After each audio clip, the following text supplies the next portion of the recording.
Year. Let's discuss the impact of all of that with Bobby Friedman, who's with me. He's the author of Democracy Ltd, How Money and Donations Corrupted British Politics. Good afternoon to you. Are you surprised at all, first of all, that the GMB has been this bold, this brutal?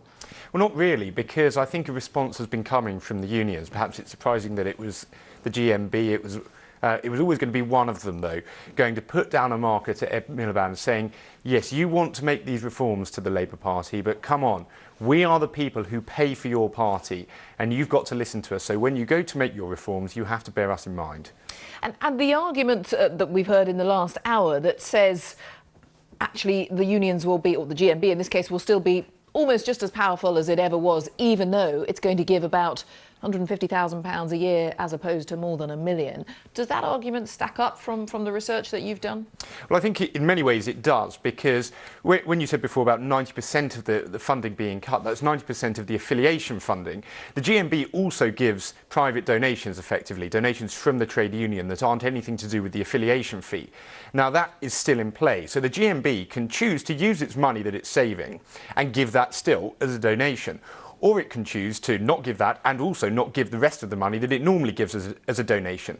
So it's kind of treating Ed Miliband a bit like a naughty schoolboy, because it's saying to Ed Miliband, if you behave yourself, we're going to give you your pocket money, and if you don't, we're going to take away everything. So in that sense, yes, in a way, it is more powerful, because the General Secretary now has this control that he didn't have before. The one caveat to that, though, is that Labour needs this money very badly. The party's about £13 million in debt. It's a long way behind the Conservatives in terms of what it can spend at the general election, even if it gets all the money from the unions that it was expecting to get.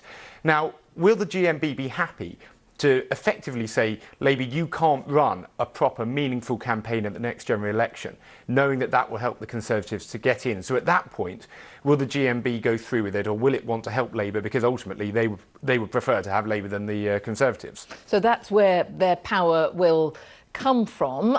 Someone listening to you will just say, OK, that might make sense, but how is that terribly different from ABC big corporation giving an awful lot of money to, for the sake of example, the Conservative Party? That's a similar power. The money's coming from a different source, but it's the same thing. You do what I like, David Cameron, and I'll donate X to your party.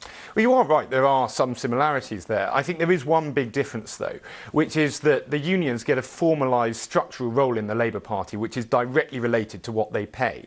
So the one thing that the GMB is giving up is, because it's affiliating fewer members, it means it won't have as much of a say within the internal structures. So, for example, on the National Executive Committee, votes at conference, those are the kind of things that rely on affiliating. And that is specifically bought. A union pays money, and therefore it gets a specific role in policy. That's not quite the same as private donors. And remember, both Labour as well as the Tories and, of course, the Lib Dems have big private donors. Ed Miliband does have people giving hundreds of thousands of pounds from corporations. But those people may have some kind of soft power, but they don't have a quid pro quo. They don't buy influence in the same way that the unions do. Very interesting. Thank you very much for now.